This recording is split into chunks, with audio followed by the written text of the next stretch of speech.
Geliefdes, ek groet die allemaal in die wondersoete naam van ons Messia Yeshua. En ek heet u vandag hartlik welkom by hierdie byeenkoms. Dit maak 'n mens se hart so warm wanneer hierdie gebouetjie so vol sit van sy geliefdes. Ek eer u vir die moeite wat u gedoen het om vandag saam met ons te wees. En ek vertrou sy majesteit dat hy sy woord sal seën in die harte en dat hy ook die naprediker sal wees van vandag se woord.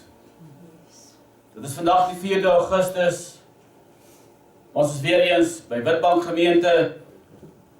En die titel van my aanbieding vandag is Jakob word Israel. Ek wil vanoggend se aanbieding met u afskop met Genesis 32 vers 7 en 8. Genesis 32 vers 7 en 8. En dit handel oor Jakob wat na sy vader se huis teruggetrek het. En Esau het toe teen hom uitgetrek met die doel om hom om die lewe te bring. Vers 7. Toe het Jakob baie bevrees en benoud geword. En hy het die mense wat by hom was, sowel as die klein vee en die beeste en kamele, in 2 laars verdeel. Want so het hy gedink, as Esau op die een laar afkom en dit verslaan, sal die ander laar wat oorbly vry raak. Ons sien dat vers 7 verwys na Jakob se angs, sowel as sy benoudheid aangaande Esau en die moontlikheid dat hy hom en sy vee dalk kan uitwis. Jakob het egter 'n baie goeie rede gehad om benoud te wees. Hy het 'n rede gehad om te vrees en bang te wees. Want onthou, Esau was 'n woestaard. En daarbey het hy ook baie goeie vegters saam met hom gehad. Geoefende vegters. Hierdie haat en vernyn van Esau teenoor Jakob het gehandel oor die eersgeborene reg. Esau wou die eersgeboorte reg gehad het. En daarom was hy daarop uit om Jakob om die lewe te bring. Dit was Esau se hele plan om Jakob van die gras af te maak. As Esau daarin kon slaag om vir Jakob sowel as sy familie geheel en al uit te wis, dan kan ek u verseker, dan sou u en ek vandag nie hier gewees het nie. Dan was daar geen volk oor vir die Almagtige hier op aarde nie. Ons weet dat niemand ry sy planne in die wiele nie. Ja, amen. Die rede hiervoor is dat Jakob een van ons groot aardsvaders was en baie volke en nasies uit hom ontstaan het. Op die huidige stadium is daar weer geweldig baie gerugte wat hier rond te doen van planne wat beraam word om hierdie kosbare Adamiese volk uit te wis. Wanneer ons kyk na Sefanja 3, dan sien ek egter die teendeel. Sy majesteit sê dat hy sal 'n klein volkie oorbly wat by sy naam sal skuiling soek. So al doen die vyand wat, hulle sal nie bo die Elohim wees nie. Amen. Op die huidige stadium word planne beraam. Ons word bedreig deur die heidendom en in baie opsigte selfs ook deur die hedendaagse Christendom. Ek sal verstaan as die wenkbroue lig op hierdie Christendom, want onmiddellik sal daar 'n klein verwondering in die gemoed kom sit. En u sal wonder, maar waarom sonder ek selfs ook die hedendaagse Christendom uit? Ek wil en ek kan egter nie veralgemeen nie, maar wat ek wel vandag pertinent wil stel, is dat die hedendaagse Christendom wat onder die vaandel van die katholicisme beweeg, 'n vals Christendom is. Amen. En daarom klassifiseer ek hulle dan ook vandag as die volk van sy majesteit se vyand. Pragtige gelowige mense word ingesluk deur hierdie stelsel sonder dat hulle eers weet wat aan die gang is. Ek weet ook dat ek sal deur baie verkwalik word as gevolg van hierdie uitspraak. Hierdie uitspraak wat ek maak, maar ek wil dit in alle liefde, wil ek dan die sulkes wat voel ek is besig om hulle aan te raak en hulle aanstoot te gee, wil ek graag uitnooi om self te gaan ondersoek instel. En indien hulle nie by die punte uitkom nie, kontak te maak met ons, sodat ons die lig kan suiwer. Arrogansie is in die orde van die dag. Uitsprake word links en regs gemaak. En al wat van ons vereis word is om dit agter te kom, verskoning is om wakker te wees. Hierdie mense maak grove uitlatings. Ons moet let op wat by hulle woorde uitgaan, by hulle monde uitgaan. Tekens word baie duidelik sonder enige skaamte gegee van wie hulle is. Dit is natuurlik oor hierdie rede wat sy majesteit dan ook sê, dat sy volk gaan ten gronde weens 'n gebrek aan kennis. Ons moet luister wat hierdie mense sê. Ons moet let op hulle woorde. Ek vra met groot deernis aan elke luisteraar wat na hierdie aanbieding sal kyk en of luister, om asseblief die plek waar jy aanbid te gaan toets aan die hand van die woord van sy majesteit. Wanneer die Almagtige vir ons sê, jy mag nie, maar die plek waar jy aanbid, sê jy mag, dan moet daar vir jou rooi vlag opgaan.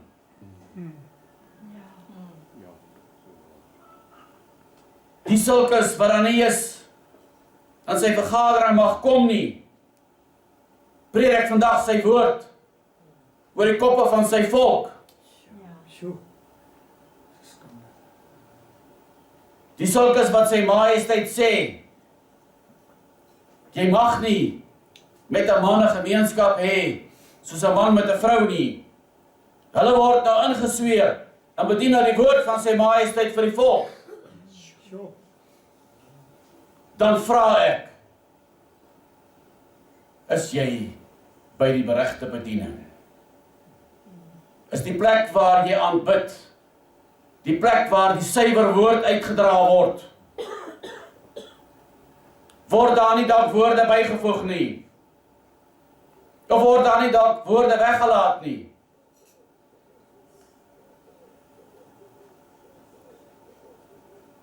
Hierdie verkeerde leraarspaar word ingesweer en verwelkom by die gemeentes.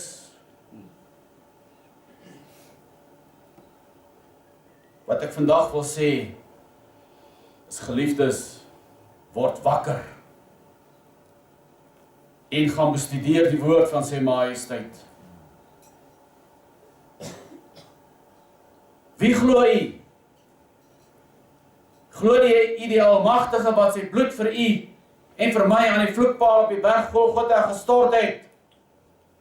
Of glo u die mensgemaakte en gesproke woord? Kom nou geliefdes, sy majesteit sê tog uitdruklik dat ons niks daarby mag byvoeg nie. Maar dan sê hy ook pertinent dat ons mag niks daaruit wegneem nie. Dra die menseregte vandag meer gewig as die gesproke woord van sy majesteit. Want dit is wat daar buite aan die gang is. Glo jy die mens? Of glo jy die Almagtige van Isak en Jakob? Ek nooi jy vanmôre kom. Kom na die een toe wat u by die naam geroep het. Kom na die een toe wat die naam in die boek van die lewe geskryf het, nog voor die grondlegging van die aarde af. Kom en maak jy hart oop vir die waarheid van die gespreke woord. Jy het nie nodig om my te glo nie, maar asseblief, glo die suiwer woord van sy majesteit. Amen. Daar is tans geweldige magtig van die duisternis aan die werk, daar buitekant, en ons kan nie 'n steen onaangeroer laat, om die volk van die Almagtige te waarsku nie. Baie van u het al self ook met van hierdie magte te doen gehad. Maar ander weer is totaal onbewus van hierdie magte. Hierdie magte het een doel voor oë. En dit is om die saad van die Almagtige wat nog hier op aarde oorgebly het, weer in benoudheid te bring. Die woord van die Almagtige waarsku ons uitdruklik dat daar weer 'n dag gaan kom wat ons die benoudheid van Jakob sal ervaar. Die volk leef alreeds op hierdie huidige stadium weer in angs. Jy's nêrens meer veilig nie. Nie eens meer in jou eie woning, wat veronderstel is om jou veilige hawe te wees, is jy meer veilig nie. Wanneer ons praat van Jakob, dan praat ons eintlik van al 12 die stamme van Israel en hulle nageslagte. Ja, amen. Hierdie volk is oor die hele oppervlak van die aarde verstrooi, net soos wat die Almagtige dit ook vir ons gesê het dit sal wees. Ons moet oplet op die beginsel van die woord van die Almagtige wat hier aan die werk is. As u en ek, as individue nie by die plek in ons lewens aankom en ons absolute afhanklikheid van die Almagtige besef nie, en ons besef dat ons hom in ons lewens nodig het, en ons hoogmoed en ons trots en ons afvalligheid aflê, en waarlik in nederigheid afhanklik word van hom, en hom begin dien met ons hele hart en met ons hele wese nie. Ons moet by die plek aankom waar ons van ons eie troon afklim, sodat ons hom in waarheid kan dien. Wanneer ons nie by die plek is waar die Almagtige wil hê ons moet wees nie, dan gaan hy ons deur 'n proses neem, en hy gaan ons in 'n rigting stuur, totdat ons by die plek uitkom, waar hy wil hê, u en ek moet wees. U en ek kan teestribbel, en ons kan allerlei dinge vashou, maar hy sal aanhou, totdat ons by die plek aankom, wat hy vir u en vir my bestem het. Ja, amen. Hy sal aanhou werk in ons lewens, totdat ons by die plek aankom, waar hy alleen op die troon van ons harte sit. Amen. Ja. Hierdie boervolk is 'n baie trotse volk. En 'n volk wat nie baie maklik die knie buig nie. Ons is 'n volk wat nie baie maklik ingee nie. Kom ons kyk na die boereoorlog. En tot op watter uiterstes daardie volk somtyds gedruk en gemartel was, om haar by die punt aan te bring om in te gee. Hierdie boervolk is nie 'n volk wat maklik gaan lê nie. Hierdie volk is 'n unieke volk met eienskappe van die Almagtige. Wanneer ons kyk na die wonderlike ontwikkelings en skepingsvermoë waaroor hierdie volk besit. Dis die enigste volk wat hierdie skepingsvermoë het. Die ander is naapers. Moenie die oog verloor dat hierdie volk geskape is weinig minder dan 'n goddelike wese nie. Dit beteken nou nie dat ons met die kop omhoog moet rondloop. Nie, inteendeel, kan ons die Almagtige nie genoeg dank vir al hierdie wondergawes en skepingsvermoëns wat hy in hierdie Adamiese volk ingebou het nie. Dit is ook die enigste volk wat werklik oor al hierdie gawes beskik. Hierdie volk is met 'n spesifieke doel so gemaak. En dit is hoekom hierdie volk die hoogtes bereik het, wat sy wel bereik het. Sy Majesteit het hierdie volk geskape met die doel om te heers en te regeer oor sy skepping en om sy skepping te versorg. Daar is egter een groot probleem. Dit is die feit dat die duiwel dit reg gekry het om ons los te maak van die Almagtige af. Die duiwel het ons tot op 'n plek gerangeer waar ons staat maak op ons eie kragte en op ons eie sterkte, op ons eie wysheid en ons eie vermoëns. Dit is die rede hoekom ons weer al hierdie verkeerde dinge in ons lewens moet aflê, sodat ons die bruikbare instrument in die hand van die Almagtige kan word. Dit geld ook vir ons volk. Wanneer ons in die Bybel gaan kyk, dan sien ons dat hierdie volk het telkens hulle eie ding gaan doen. Hierdie volk het die rug gedraai op die Almagtige en sy gebooie en het totaal en al ongehoorsaam geraak. Hoekom was hy in die woestyn gewees? Daar kan ons maar net daarop let, dat elke keer het die Almagtige die volk in benoudheid laat kom, sodat hy hulle kon terugbring na hom toe.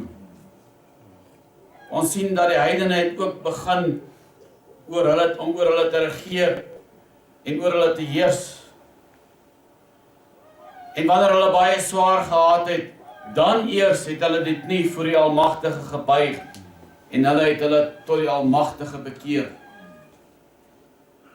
Elke maal wanneer hulle tot hom bekeer het hy vir hulle 'n rigter uit hulle eie volksgeleedere gestuur om hulle te lei. Ek sê 'n rigter uit hulle eie volksgeleedere. Amen. Nie uit hierdie ander mengelmoes uit nie. En na verloop van tyd, wat het goed gaan met die volk, is die geskiedenis weer besig om homself te herhaal, in die opsig dat die volk weer verval en agter ander gode en afgode aanloop, waarteen sy gewaarsku was. Die volk oortree die gebooie en eindig weer op by die spreekwoordelike varkpele en in die hande van die vyande, voordat sy weer tot inkeer sal kom en sal terugkeer na haar Skepper toe. Kan ek vir vanmôre vra, wat is die toestand van die volk vandag? Is sy die kop of is sy die stert? Wie heers vandag oor haar? So wat kan ons verwag? Ons kan weer 'n tyd van benoudheid en vrees verwag. Want die volk moet tot inkeer kom en terugkeer na haar Skepper toe. Hoe lyk die huidige omstandighede daar buite? Is die volk nie reeds in 'n toestand van benoudheid nie? Is dit nie tyd vir die volk om die knie voor die Almagtige te kom buig en terug te keer na hom toe nie? Tyd om ontslae te raak van al haar verfoeisels wat om haar nek gehang is en suiwer weer Vader se volk te word en sy volk alleen te wees. Sy Majesteit sal weer in hierdie tyd met haar werk as 'n volk. En dit is ook hoe hy met u en met my as individu gaan werk. Ja, ek stem saam. Daar is dinge wat die duiwel doen in ons lewens. Maar ons moet onderskei, wat is die dinge wat die duiwel in ons lewens bewerk? En wanneer sy Majesteit met ons besig is. Ons moet ook onderskei, wat is die dinge wat in ons lewens gebeur, omdat Vader ons afhanklik wil maak van hom. Hy dwing ons telke maal om die knie voor hom te buig, sodat hy meer in u en my lewens vir ons kan doen. Esau, Jakob se broer, het Jakob benoud gemaak. Dit is ook 'n baie interessante studie om te sien waar Esau hom vandag bevind. Esau se nageslag is hoofsaaklik opgeneem in die Jodendom. En soos ons weet, beheer die Jodendom die wêreld vandag. Illuminati. Die boervolk is huidiglik in 'n baie dor geestelike toestand. Hierdie boervolk van vandag het 'n ingryping van die Almagtige nodig, soos nog nooit van tevore nie. Daar sal nie ingryping kom voordat die boervolk besef hoe afhanklik sy is van die Almagtige nie. Hierdie vrees is die voorloper van iets groots wat die Almagtige vir haar beplan. My bedoeling is nie om uit te brei op al die dinge wat ons benoud en bevrees maak nie. Maar ons kan ook nie die feit miskyk dat hier 'n benoudheid is nie. Die volgende ding wat gaan gebeur is dat u en ek sal die hand van die Almagtige sien wanneer hy die verlossing skenk. Ja, amen.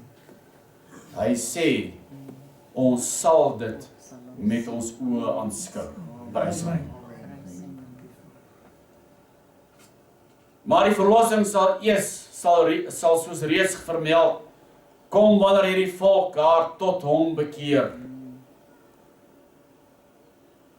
Die verlossing sal kom, omdat hierdie volk hom na die Almagtige toe sal terugdraai. Ja. Amen. So dikwels kry 'n mens te doen met mense wat sê dat niks in hulle lewens wil regkom nie. Hulle finansies wil nie regkom nie. Selfs hulle huwelik is besig om uitmekaar te val. Dinge wil ook nie regkom by die werksomstandighede nie. Maar wanneer 'n mens in 'n gesprek gaan met hierdie mense, dan kom jy tot die besef dat die Almagtige geen rol speel in hulle lewens nie. Hulle lewe is so besig om uitmekaar te val, dat daar nie tyd vir die Almagtige in hulle lewens is nie. Hulle doen nie sy wil nie, en hulle soek hom ook nie met hulle hele hart nie. Die gevolg van hierdie lewe wat hulle lei, is die feit dat hulle self in die hand van die verdrukking plaas. Dit is nie die Almagtige se wil dat u en ek moet vrees en bewing moet beleef nie. Nee. Sy wil is om u en vir my te seën. Amen.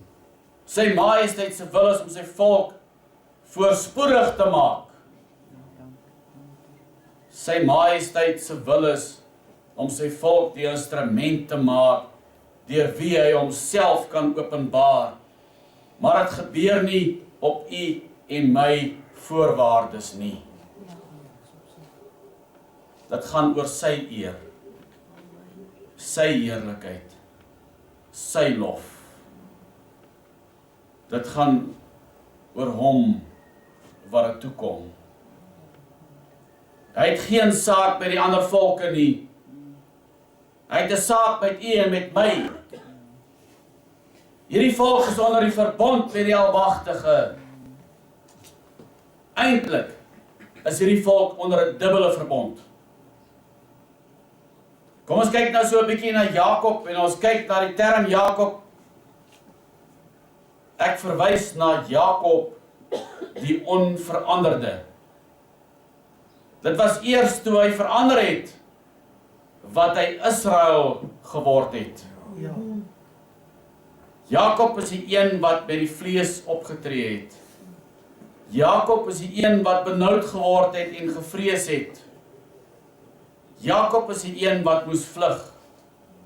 Jakob is die een wat hier gedink het dat hy maar op die een of die ander manier voor Esau sal moet kruip om sodoende Esau se guns te probeer wen. Hy wou Esau se guns wen, sodat Esau nie kom en hulle almal doodslaan en daar niks van hulle oorbly nie. Jy sien, geliefdes, ons land is vol van hierdie soort Jakobs. Hulle sit in die kerk en sommige gaan selfs gereeld dienste toe. Maar wanneer 'n mens kyk na hulle lewens, dan sien jy dat hulle onbekeerde Jakobs is. Hulle beweeg agter al die ander aan en maak presies soos wat die anders maak. Hulle leef in die wêreld. Die vlees het die oorhand. Sommige het Bybels, maar hulle lees nie eers hulle Bybels nie. Hierdie mense tree op soos die res van die wêreld. Hulle dink soos die wêreld. Hulle praat soos die wêreld. Hulle tree so op, terwyl hulle nog steeds deel is van die volk van die Almagtige. As ons heiliglik moet gaan kyk na ons volk se optredes, waar ons heiliglik sit met 'n swart regering wat oor haar heers, dan sien ons dat hierdie volk kruip en soek gedurig deur die heidense guns. Terwyl die Almagtige sê dat jy sy guns tot in der ewigheid nie mag soek nie. Natuurlik het die Almagtige geweet wat sou gebeur as jy sy guns soek. Ons ervaar en ons sien dit mos daagliks in die algemene omgang, hoe daar op hierdie volk getrap word op 'n manier van minagting. Hierdie volk buig as ware agteroor om hierdie heidense volke te kan akkommodeer. Die Almagtige het geweet dat as jy tot op sy vlak daal, dan gaan hy geen respek meer vir jou oor hê nie. En dan gaan hy met jou mors en op jou trap. Verder het die Almagtige ons gewaarsku, waar hy gepraat het van die ondertrouery, dat hierdie volke jou sal verlei, wat tot gevolg sal hê, dat jy ander valse gode sal aanhang. Dit is vandag in die algemene lewensomgang nie meer, daar is vandag in die algemene lewensomgang nie meer plek vir die woord van die Almagtige nie. Wat is die algemene tendens wat heiliglik gevolg word? Gaan toets hom, dan sal hy sien dat die woord van die Almagtige moet deesdae aangepas word om by die mens te pas. In plaas daarvan dat die mens hulle lewens moet inrig volgens die woord van sy majesteit. Dit is die rede hoekom daar deesdae soveel teenstrydighede in die kerke aan die gang is. En heeltemal die teenoorgestelde gedoen word as wat in die woord van die Almagtige geskryf staan. As die woord van die Almagtige vir ons sê dat iets blou is, en ons hou nie daarvan nie, dan kan ons mos dit nie gaan aanpas na ander kleur toe waarvan ons hou nie. Die woord van die Almagtige staan vas, en is net so onveranderlik as wat die Almagtige homself is. Hy sê vir ons dat hy was gister, vandag en tot in ewigheid dieselfde.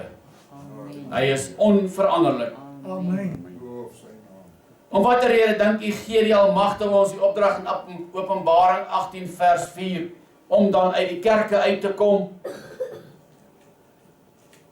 Hy sê vir ons pertinent dat as ons daar sou bly, terwyl ons weet dat die dinge wat daar aan die gang is verkeerd is, dan sal ons ook van die plaag van die kerke ontvang.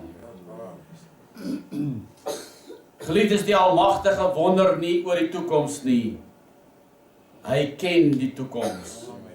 En daarom het hy die autoriteit om ons te waarsku voordat ons ingesluk word deur hierdie omstandighede. Nou nie lank gelede nie, het die kerke besluit om eers behoorlik te gaan besin oor 'n paar kwelvrae. Kan jy jouself indink? Die kerk wil gaan besin oor dinge wat in die woord geskryf is. Onder andere was een so 'n kwelvraag om homoseksualiste of dit toelaatbaar is. 2 jaar was een kant gesit gewees, sodat nou eers ondersoek kan word. Wat wil jy gaan ondersoek? As die skrif vir jou sê ding is verkeerd, dan is hy verkeerd. Klaar. Sy majesteit het gespreek en dit is afgehandel. Daar is niks te besluit daaroor nie. Die Almagtige het mos reeds besluit. Hy het besluit dat dit verkeerd is. So waaroor moet dan nog gepraat word? Jy sien hoekom daar 2 jaar nodig was om die woord aan te pas, was omdat hulle die woord wil aanpas by die mens. Daar moet 'n manier gevind word om die woord so 'n bietjie te verdraai, om te kan pas by wat hulle wil hê. En jy weet, as daar so 'n bietjie tyd gegee word, dan gaan lê die stof. Sy majesteit het sy volk lief, en hy wil weer 'n afgesonderde volk sien, wat hom alleen behaag en hom alleen dien.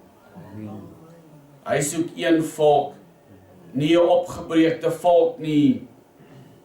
Hy waarsku ons dan juis dat 'n huis wat aan homself verdeeld is, verdoem is, en dat hierdie huis tot niet sal gaan. Dit is ook dieselfde rede wat ons voorvaders van ouds tydens die slag van Bloedrivier gestem het, dat hulle sal nie die gelofte aflê, totdat daar nie eensgesindheid onder hulle is nie. As die volk in stukkies opgebreek is, dan het sy geen krag nie.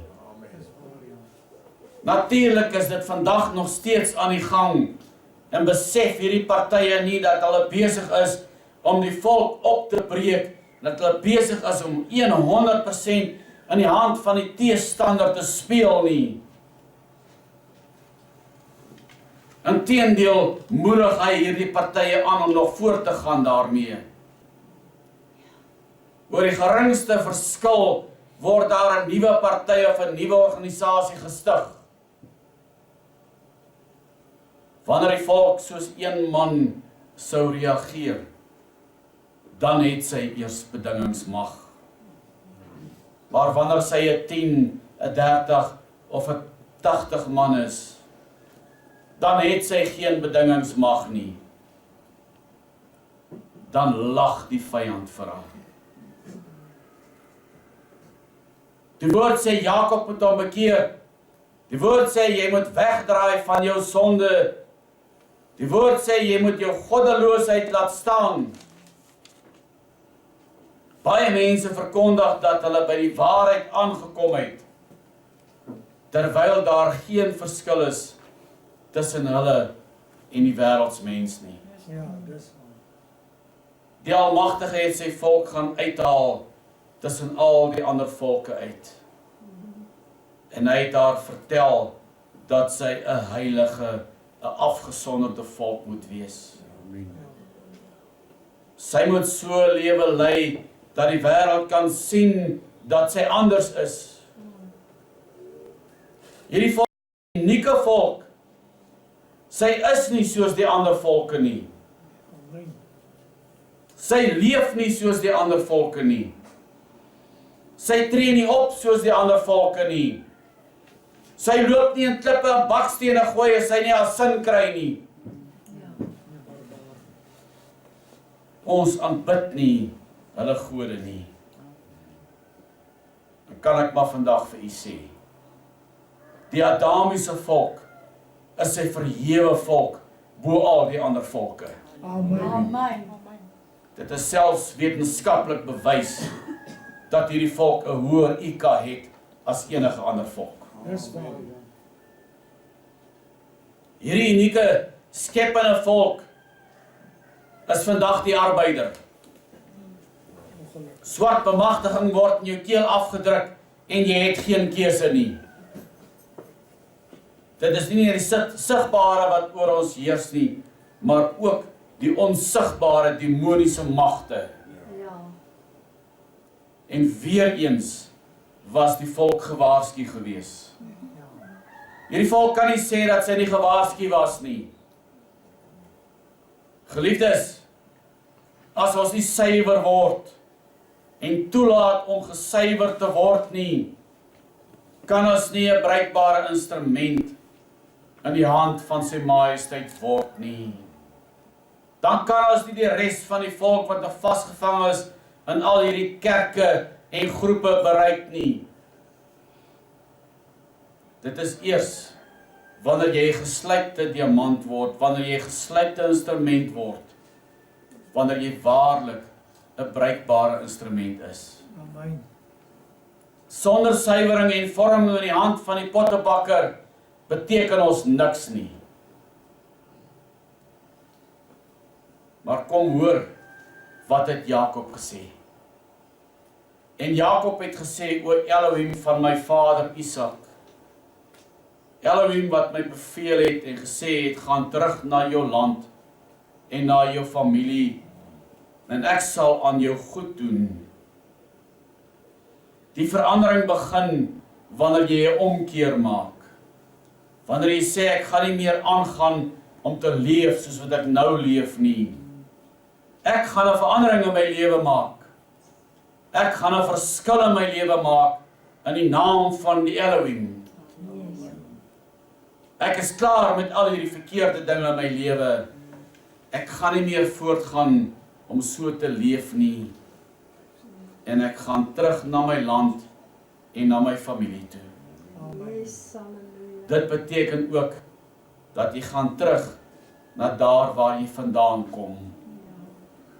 Ek het ontdek dat ek deel is van sy volk en ek keer terug na my land en na my familie toe, want dit is waar ek hoort. Amen. Die tyd het aangebreek dat hierdie volk moet besef waar kom ons vandaan en wie ons in werklikheid is.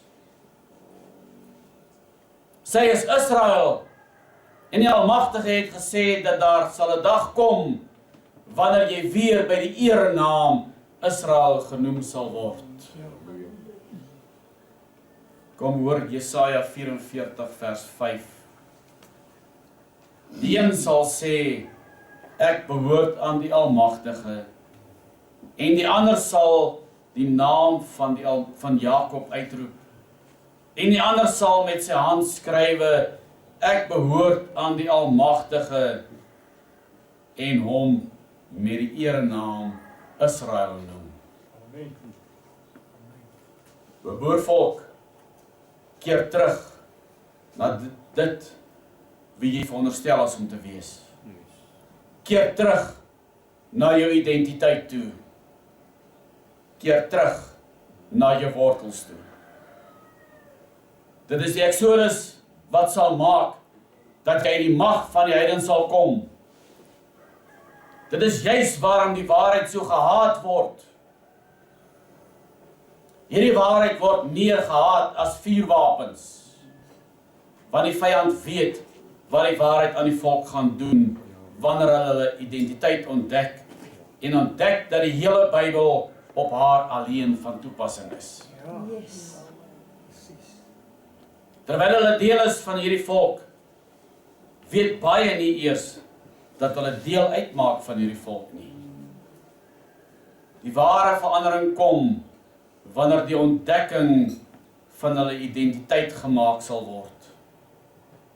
Baie gelowiges wil dit nie aanneem en aanvaar nie, want hulle is hulle lewe lank anders geleer gewees. Die verleiding het so sterk hou vas op die volk, dat dit vir sommige heeltemal onaanvaarbaar is. Ja, dis waar. Hulle kan nie glo wat hulle hoor nie. Hierdie volk kan nie net aangaan soos wat sy tans aangaan nie. Sy kan nie net aanhou verbaster en vermeng en die heidense gewoontes en kulture aanleer en daarby inskakel nie. Dit is teen die opdrag van die Almagtige. Dit het met Jakob ook eers begin goed gaan toe hy 'n draai in sy lewe gemaak het. Dis waar, ja. Ons kan nie soos 'n stuk dryfhout maar net aanhou dryf en identiteitsloos bly nie. Ons het ons identiteit ontdek en daarom moet ons ook dit begin om dit waarlik uit te leef. As ons dink dat dit wat alles in die gang is betreffende die een wêreldorde, die een godsdiens, die een verbasterde volk tot voordeel van die volk gaan wees, dan maak ons 'n enorme fout, want dit gaan nie tot voordeel van hierdie volk wees nie. Nee, sonde. Die doel is juis om alles onder hulle beheer te kry. En sodra daar 'n totale verbasterde volk opgerig is, dan is daar geen kompetisie meer oor nie. Want dan is almal dieselfde. Dan word daar nie meer gewetywer vir 'n plek in die lewe nie. Van die heilige afgesonderde volk is dat dan niks meer oor. Hierdie volk word daagliks blootgestel aan allerlei maniere om haar identiteit te verwoes. Yes. Daar word verskeie mediums gebruik om te probeer om by die doelwit van die een volk, een wêreldorde aan te kom.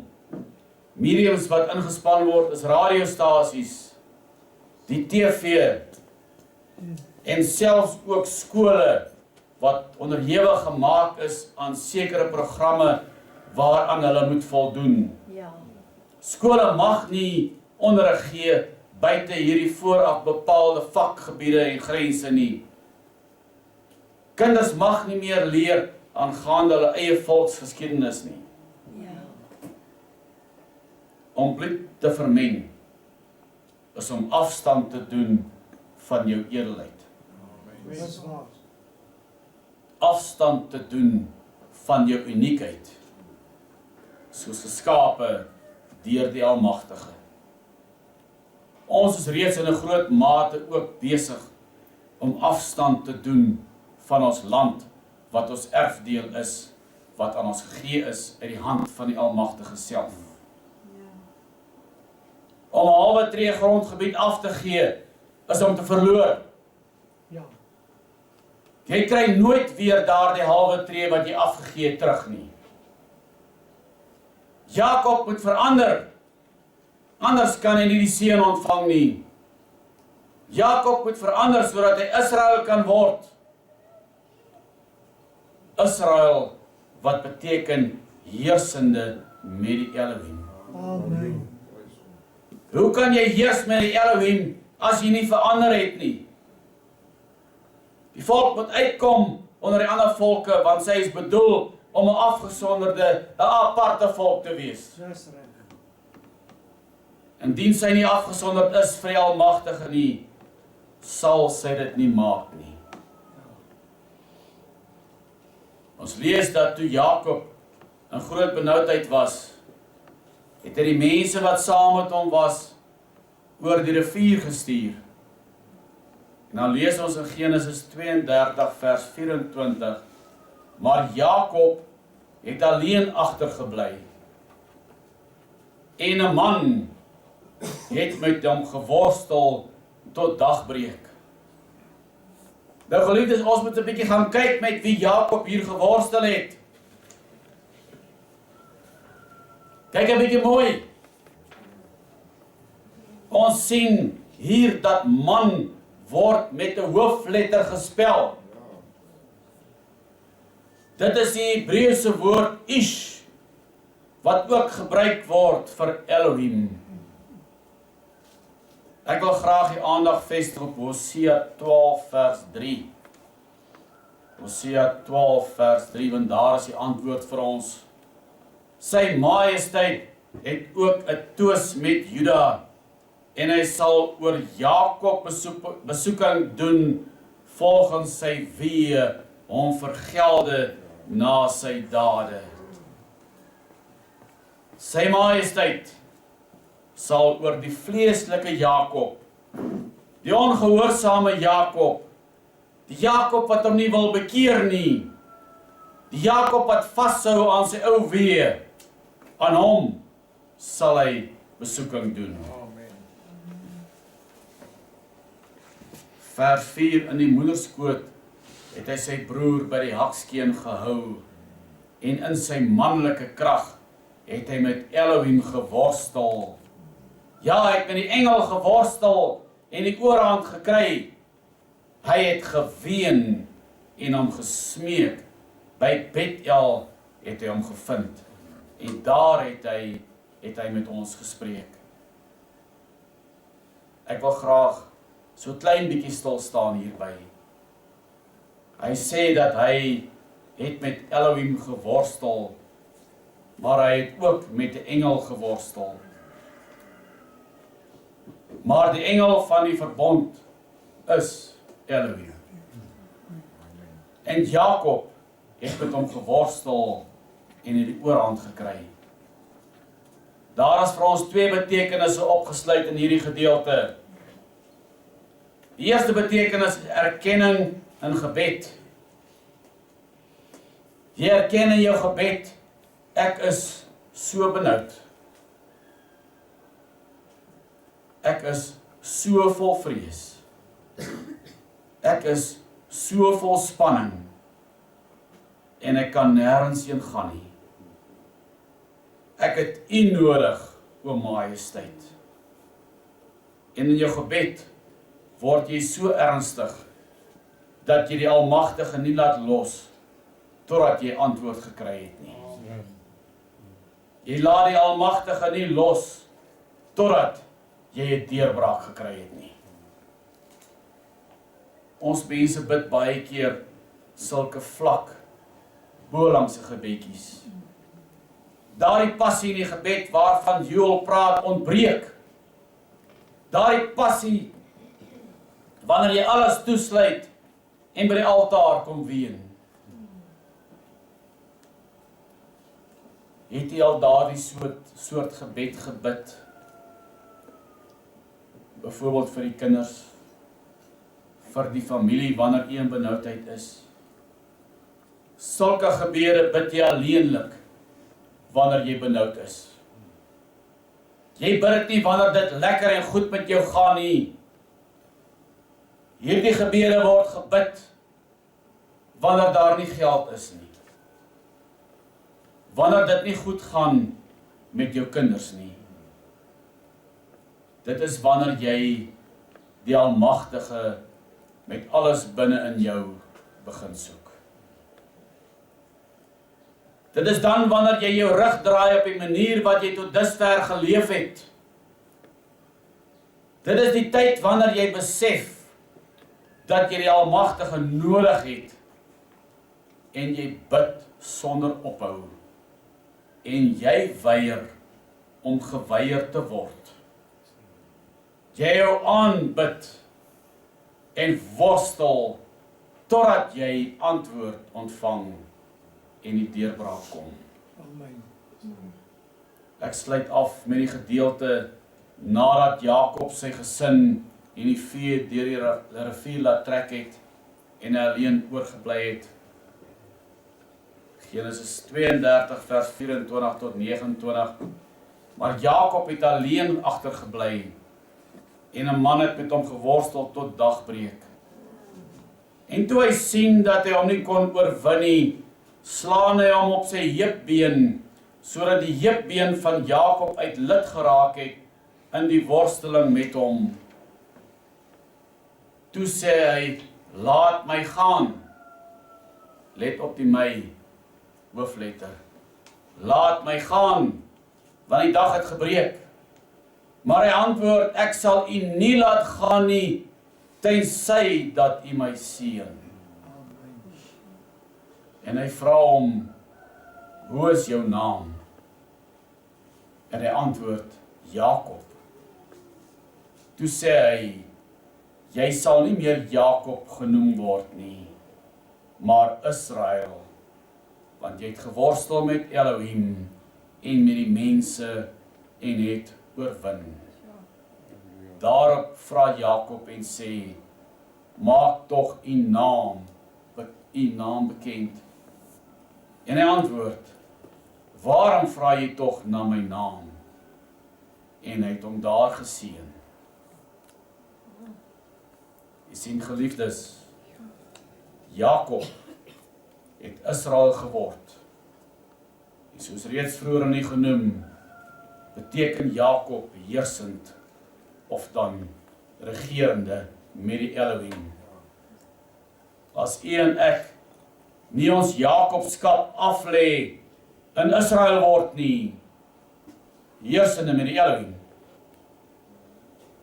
het ons nog nie by die bedoelde bestemming aangekom nie. Dan kan ons nog nie regeer oor die skepping van sy majesteit nie. Amen.